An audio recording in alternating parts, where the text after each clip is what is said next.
excited today to introduce you to someone who is very inspirational. So much information that we're going to have today.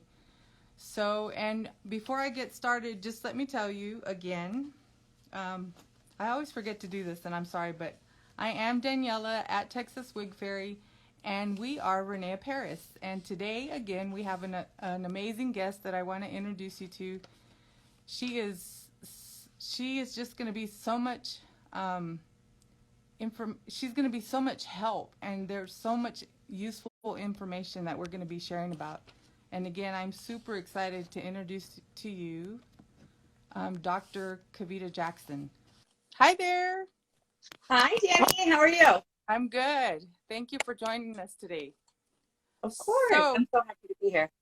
awesome. Before I get started, I was just sharing how super excited I am to have this privilege to interview. You know, at the beginning, I was like, what am I going to ask her? What am I going to say? Because I have been a resource for 30 years for patients who are under current treatment or in remission.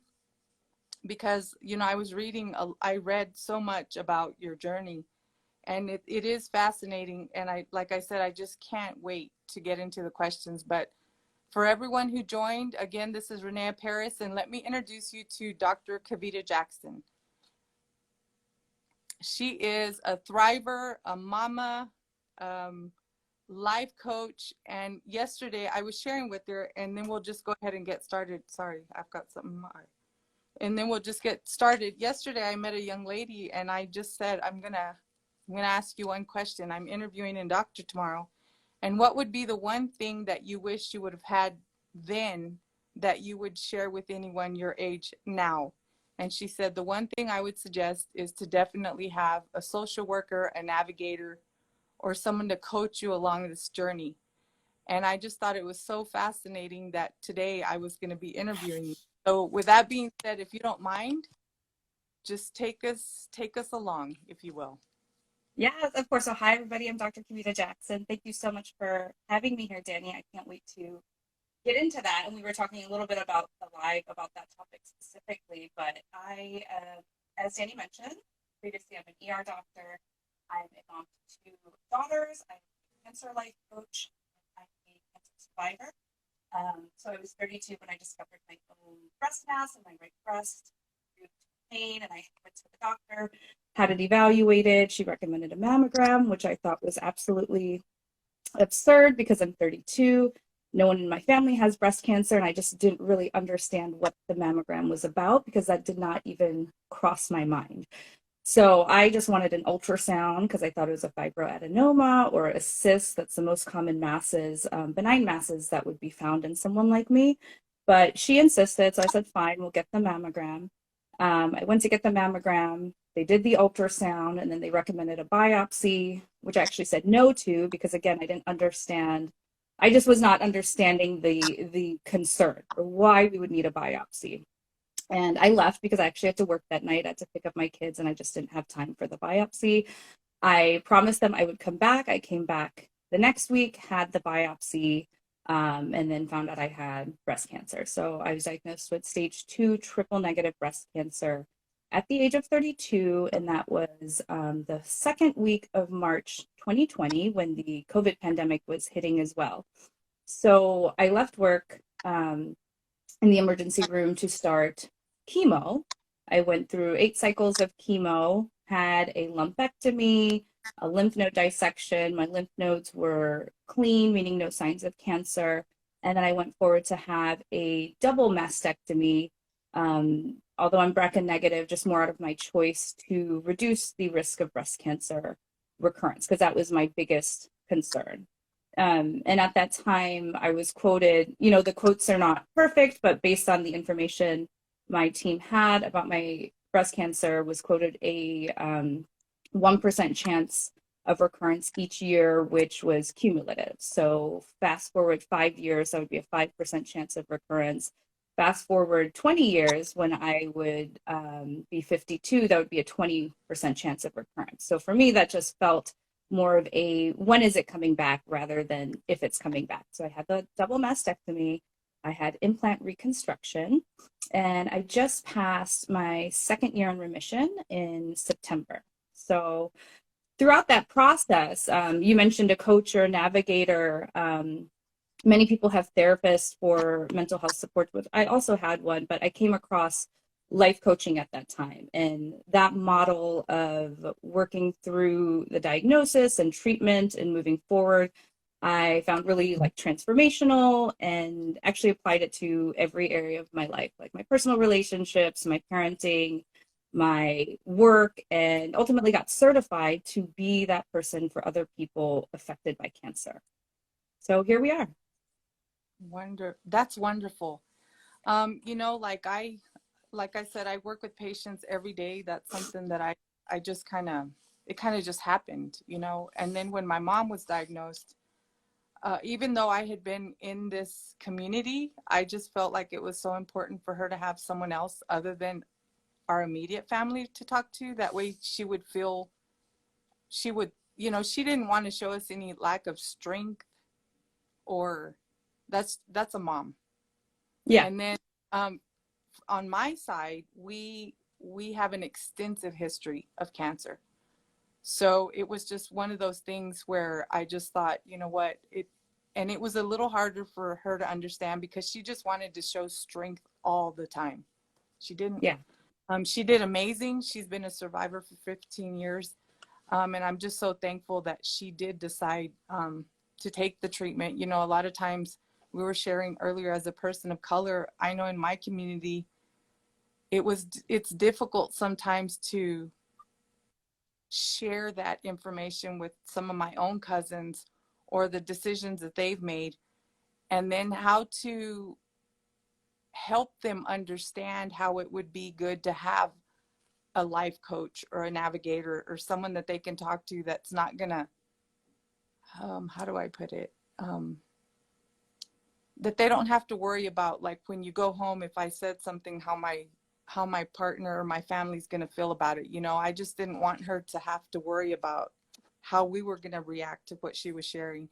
So what you're doing, Yeah, I think there's both types of support are so important. It's nice to have people who know you, right, as a person, who you are, what you're about, and support you in that way. But it's also really nice to have somebody that is completely independent, external of you, and non-biased, that's familiar more with the cancer experience that you're going through. Um, and a lot of times in families, like, unfortunately, like in people of color who are actually like disproportionately affected by breast cancer, and there's a lot of potential reasons why it's not really talked about, even when there are extensive family history, because there's a lot of like cultural issues or stigma or things that come along with it, or maybe misunderstanding, or you know, it's scary, and there's vulnerability in discussing that, even, you know, even your experience or with family members. So it's really nice to have somebody external to kind of express yourself to, that you don't have to worry, you know, what the impact is at home or what they may think about you potentially. yes. And then I was just wondering, like, what would be one of the things that you would share or leave us with? There's so many amazing things that you're going to leave us with, but with your age, you know, much younger, what would be something that you would encourage younger women to keep in mind? And this is important for anyone who's under active treatment, or if they know someone that's under treatment, or if they're in remission. What's one thing that would be really helpful to anyone in this community? Yeah, so I mean, anybody young, period. So this would be people who haven't been diagnosed, is just that cancer doesn't discriminate, right? Like we're seeing a rise of cancer, many types, not just breast cancer, in younger populations. And that's not meant to scare anybody, but to be aware, to be vigilant, proactive, and advocate for yourself if you have any concerns, right? Like that could be breast pain, or like abnormal discharge from your nipple, or things like that. You know, do be checking yourself, and make sure to advocate for yourself in the medical field if you're told that you're too young for cancer. That's just not true, right? And for people the adolescent and young adults, so people under age 40 who are diagnosed with cancer, once again, any cancer, to recognize that it's not the end. So I think for many people, including myself, that was the first thing I thought of was, okay, I have cancer. And for most of us, cancer just equals death. Like it's straight where my head went. Like, okay, I have cancer. Now I'm going to die, without really knowing anything else, what type, what stage, what treatment. For me, it just immediately meant I was going to die. I didn't know when, but that was my biggest worry. And it's just not necessarily true, given all, so many different treatment options and ways to continue living and enjoying life, even for those with more advanced stage cancer or metastatic cancer, that it is not a death sentence. Yes. And as a doctor, we were sharing earlier, a lot of times you don't want to show fear, like I myself earlier this year, we thought I was going to have to receive treatments for ovarian cancer. They weren't really sure what I had MRIs. And as you don't want to show the fear, you want to just show that you have everything together, that you're going to be okay. You can handle this. And, I was sharing earlier with my mom and my sister, that once you hear that, you can't unhear it. Like, no matter what the outcome was, you just mentally, you just can't unhear what you already heard. And Yeah. as a doctor, to hear you say that, you heard that that's it. This is it for me. Like you got the diagnosis and that was it. It just, that'll be something that I'll continue to share with my patients, because I think one thing that we do have to allow ourselves is to show the fear, to talk about how you're feeling, and to embrace what you're really going through. Thank goodness I had the complete surgery, didn't have to have anything past that, but you learn from it. There were no signs. I mean, you don't know what to look for. Like, I've always done self-examination. That was the one thing that I always kept in mind. Okay, I have a family history. This is what I need to do. Never even thought about ovarian. Never did. Mm-hmm. Didn't even think about it. And that's just one thing that I am learning as a resource to different people. You do have to be proactive, and I will spend the rest of my life learning about different signs for different types of cancer, because I just wasn't even aware, to be honest with you. And Yeah, I mean, I felt so caught off guard because, again, being 32, no family history, and so at this point, no really identifiable risk factor or answer as to why, right? Which is its own thing to grapple with. It's just, you start to ask so many questions as to how it happened, where it came from, but we're constantly learning. And I think that's one thing I learned, is that we're constantly learning, even in the medical field, with everything that we know, there's so much we don't know. Yes. And on the completely different end of your journey, I was just curious. Like, I was looking through your profile, and being that I've done wigs my entire life, I'm just curious. Like, did you ever have a wig? Did you choose to have? I mean, we're beautiful with and without hair. I just have to ask, because I've worn a wig for Of so long. course. So I've always had really, really long hair. Like, I don't want to say classic. I mean, maybe more traditional for Indian people and Indian women to have long hair. So when I started chemo, my oncologist told me I had 2 weeks. And by week 2, my hair would start to fall out. So I thought, okay, I need to get prepared. And, we talked about how to manage that with, like, how the hair is going to fall out. She recommended I trim it down just to make that process easier. Okay, great. But it's already devastating trying to understand, like, what's happening. I'm starting chemo. I'm not even thinking straight, but I was really focused on my hair because that's a huge part of my identity before starting chemo. So I refused to cut my hair until I had a wig. And so I had a really nice custom made wig locally. And this is all during the pandemic. So everything was done virtually. It was shipped out to me. I had the wig and I got it. My hair had not started falling out yet, but I thought, okay, now I have the wig. I was just making reasons not to cut my hair. Mm-hmm. I got the wig. Then I went ahead and I trimmed my hair. I tried on the wig. I wore it maybe 2 or 3 times. And honestly, it was more out of practicality that I didn't wear it. It felt like a security blanket for me to have it and to be able to put it on and have access to it. But one, it was the pandemic. And so no, I wasn't leaving the house to begin with. Okay. Two, it was June, July, August. It was like the hottest months of the year here. So it just wasn't as comfortable for me in the heat to have it. And it was just more comfortable for me to be bald. So it was really more a practicality issue more than anything. And then when chemo finished and my hair started to grow back, as you can see now, 2 years later, I have kept my short hair because I actually really, really, really like it. So that was kind of my journey with hair and then the wig specifically. Okay. Well, thank you for sharing. I want to extend my own personal like my services in the event that you ever meet anyone and you just need my guidance with anyone who chooses to wear alternative hair.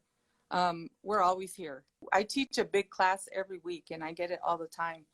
Like, is it really possible to get a wig virtually? Like, if someone needed that assistance?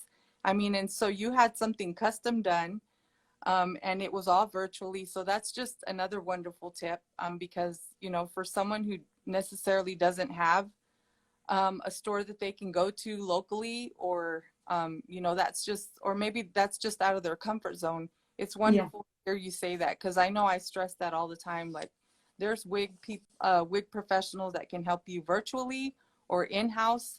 So thank you for sharing that. I really wanted. Yeah, I mean it's great. Like you said, COVID or not, or for whatever reason, if you don't want to, or you're not comfortable going to the store, it's not necessary. Like it's just wonderful that there's wig companies that are willing to work with you on that. They're trained on how to do it.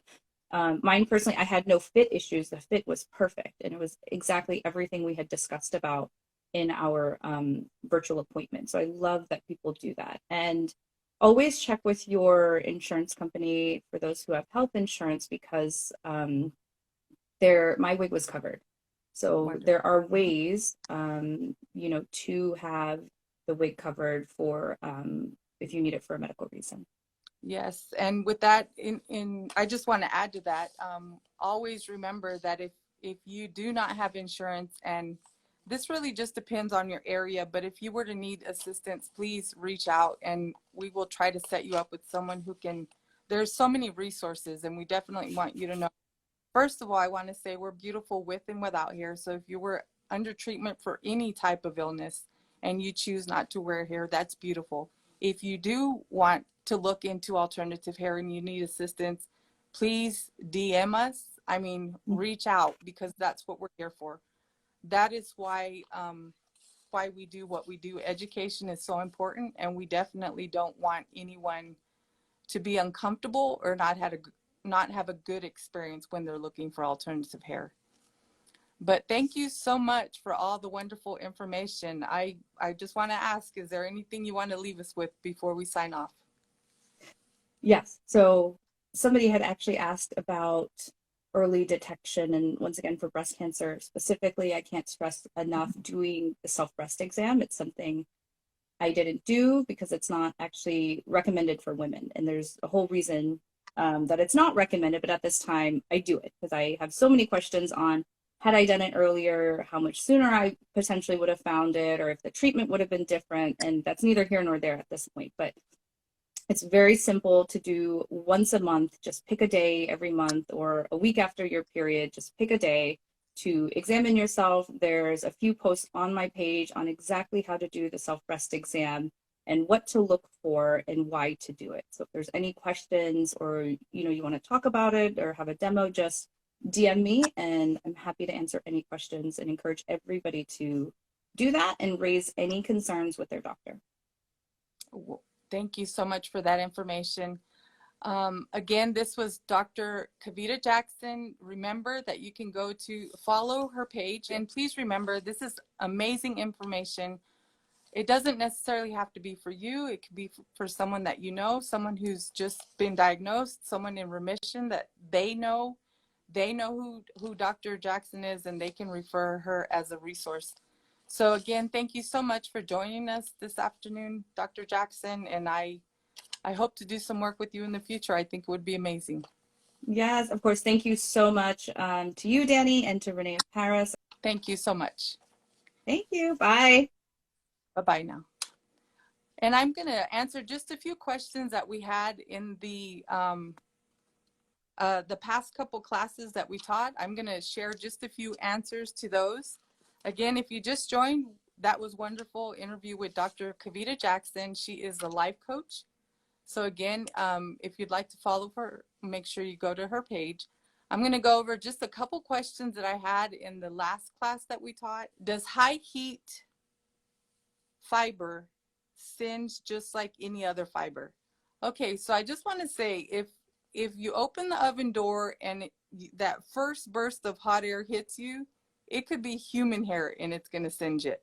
So it's going if you're directly in front of the oven, you open the oven door and it hits you just spot on, like it will singe synthetic hair, it will singe human hair, it will singe high heat hair. So the answer to that is yes. My suggestion would be, if you're getting something out of the oven, make sure that you open the oven door, move out of the way, let that first burst of hot air out, and then get out whatever you're cooking. If not, I can send you a little note that you can't do any cooking. I could be your friend for that day. Okay, so second question is holiday styles. I get this question quite a bit, and I just wanted to share with you. Whenever I do updos, and for anyone that needs help on holiday hair, there are so many tutorials that myself, Alexander, and Abby do. So again, my social family at René Paris is Abby. Make sure you can go to René Paris on our YouTube channel, and there are so many different videos that are there for holiday styling ideas. If you want to dress up for the holiday, which I hope you do. And if you have a chance, go to @TexasWigFairy. I want to know what your holiday hair is going to be. Everyone chooses holiday hair, so I just want to know, are you wearing something different or a different color? If you don't mind sharing that with me. These are the clips that I use all the time, and it's not so much the design. It's going to be the design of the clip itself. So they open like this. They're not like the clip kind where you have to clip it at the end. I use these because they're easier to just in and out, like put in your hair, take it out. I don't have to unclip the side like some of the others are. The one tip I want to share with you is that when you do put your hair up during the day, whether it's a braid, whatever you're doing, top knot, whatever the case may be, make sure that you take the clips out at night and you kind of comb through with the wide tooth comb so that the hair doesn't stay in that particular look. Meaning, if it were to be in an area that's really warm and the fiber softens up a little bit because of the heat, it may, I'm not saying it will, but it may cause a little crimp in the area of hair where you put the clip. So please keep in mind to take the clips out at night. Let me see. The last question is, and this is a really good one. How do you determine, or what does density mean in wigs? So density is going to be the amount of hair, and I'm going to try to explain it really simple. The amount of hair the style has. So when you go into, if you would like to know, if I had someone who just purchased a wig and it was just way too much hair. So I want to encourage you, if you're there trying to choose a wig, go to reneaparis.com. In the search, there's a search bar that you can, say for instance, you're looking for a specific color, specific length. You can look up something in the search bar, and when you're looking at the description, there's going to be a description on the length, the specs is what we call them on the wig. We're gonna give you the length, the length of hair, length of bang from the crown, the nape, and then it's going to share density. And if you need assistance with that, please send us a message because, you know, a lot of times when we're looking for a little bit more hair than what we're used to, a little bit more hair than what we're used to would be good. But if it's just overpowering, which is what the lady shared, she didn't understand how to explain to her wig stylist or her hair stylist, the person helping her to choose the wig, she didn't know how to explain. She wanted less hair. So if you're talking to a wig specialist or your hairstylist, just explain that you want a lower amount of density, less hair. Okay, so that's what density means. If you see it in a description somewhere, that's what the amount of hair that a foundation has, the amount of hair that the wig has. Okay, so I want to thank you for joining me this afternoon. I know it was a little bit earlier, but just remember that this is going to stay on our Instagram. So if you do know anyone who is under active treatment or is about to start treatment, or someone who's very active in the community who could help share the information, please make sure that you let them know about the interview with Dr. Jackson. And always remember that we have new people joining our community. So a lot of times, you know, something may seem repetitive, but I just want to thank everyone who's always been so instrumental in sharing the information in the videos that we have here at René Paris. Have a wonderful weekend, and again, thank you for joining me at René Paris, and have a wonderful weekend. We'll see you soon. Bye now.